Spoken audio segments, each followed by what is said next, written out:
Welcome back to Sivi.B. For those of you that don't know me, my name is Sivi, hence Sivi.B. I'm going to go straight in today. Not going to waste no time. Mr. Ozil, luxury players. That's a discussion right there. But before I go into it, don't forget to like and subscribe. Or as I say, take a touch of the like button and turn up to subscribe. Now, Mr. Ozil. Recently, I've been seeing the news of Arsenal are planning to release their flops, should I say. And, you know, there's always been this speculation with him around the club, his wage bills and stuff like that. He's not doing enough. And so he's at the top of the list, the hit list, shall we say. And, yeah, I just saw that. I was like, listen, fair enough. You can want to release a player, that's fine. But I just disagree with how he's being criticised. For example, for starters anyway, at least. Luxury players. If you speak to somebody say, what's Mr. Ozil? People are going to say he's a luxury player. Cool. What does a luxury player mean? What is luxury? You know, you go to Tesco, you got your basic bag of rice, you got your luxury bag of rice. Both of them are going to feed you. One might taste a bit better, in your opinion, and one's going to cost a lot more, but they both do the job. Yeah? Luxury. Now, where I'm here to kind of jump in his defense is I feel like with a luxury player, you have to understand that to have one of those players doesn't mean that that player alone is just going to lift up the team and just going to change things alone. The team already has to be at a level where they're good enough without that player, and that player is almost to get them across the line. That's what the luxury player is. It's not that you bring in that player and he's going to just transform the entire team. It won't work like that. Players have to be on the same wave. You can't have like I don't know if anyone's experienced that. You have a really good player, but he's playing with rubbish players. How's he meant to cope? Passing to feet, can't control. Defenders can't defend. Like, look at this example here. What's going on here? Like, what is this? This is the kind of player that he has to play with, but people are going to criticize him like he's meant to lift the team. He can't do nothing about this. And that's just one example. The team around you also has to be on the same wave, as they say, yeah? You can't put a player that's a 90 in a team of 70s and be like, yeah, go and win them the game. It's not possible. Maybe you might win a 1 or 2 games, but you ask them to do it for a whole season, and then when that player's not doing these magical things every game, it's like, oh yeah, let's criticize him, let's bash him with his wages are 300k. What does that have to do with what he's going to do on the pitch? Like, what does that mean? Like, at the end of the day, there's a reason why you're paying that player that much. Now, I'll give the example of Messi because people are like, oh yeah, but Messi does it. Messi's got a team built for him. Like, literally, that team, the structure around him is built for his needs, yeah? Players are going to play to his feet. Players are just going to sit. They're not going to focus on attacking. His whole defensive line, they know what they're doing. And on top of that, he's got attackers that they're on the same wave as him. They can see when he's going to break the pass. Like, I know a lot of people are like, yeah, Messi's magic. But the runners, the players that make the run, they also have to understand the player to make it work. And on top of that, when you look at the caliber of players, like, come on, it's just a different level. Like, and that's why he's able to perform at the level he does.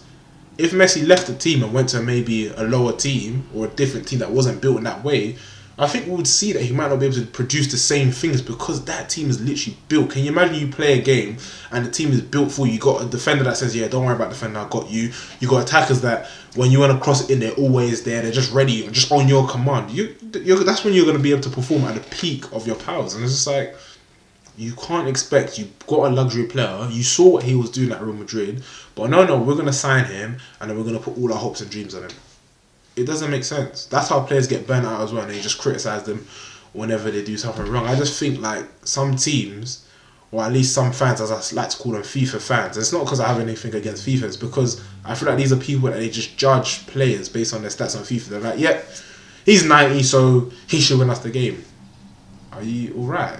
It doesn't work like that. It literally doesn't work like that, and that's what frustrates me, but that's why I'm kind of here, having a go. But yeah, I think people need to understand and basically recognise the kind of players that you have in your team. Some players, yeah, they're going to be like grafter, they're going to be up and down the pitch, battling, cool.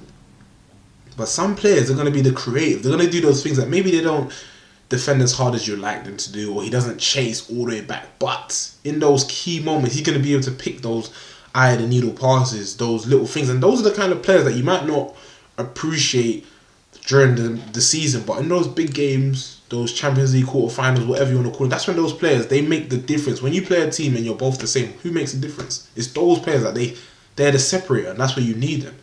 Like, you look at all the other examples, you see like your PSGs with like Neymar, Bale, even Ronaldo at Juventus. No one is asking him to defend. He does not need to defend. Messi does not need to defend. And yes, I know people might say, but that's Messi and that's Ronaldo. But still, that's just the prime example. When you have players at that level, you can't ask certain things of them. That's what you sign a grafter for, so you can do that. You don't ask, yeah, I know you're creative, but if you could just do some defending. And listen, don't take it wrong. I'll never advocate players not working hard. All players should work hard, but in their own right, in their realm, in their aspect. Yes, if he's going forward, he should be busting a gut. But that's another thing. Not all players look the same. Berbatov is a prime example of that. The way he used to play, the way he used to run, if you just looked at him, you'd be like, oh, this guy's not working hard. But that's his style of play. That's how he plays. So you can't criticize for someone because of their style of play. You can't change it. Just because he doesn't, the way he runs, it doesn't look like he's flipping Rashford or something. It's like, that's how he plays. He graces the pitch. He picks up the pass. Like, there's different qualities require different things. And the way Ozil plays, he has to slow down the game. He can't be playing at 100 miles per hour, because if he does, that's not his game. His body can't keep up with that. But yeah, that's just the point I'm trying to make. I think when you have certain players, you have to understand their role in the team. You can't ask things of them that's not their game.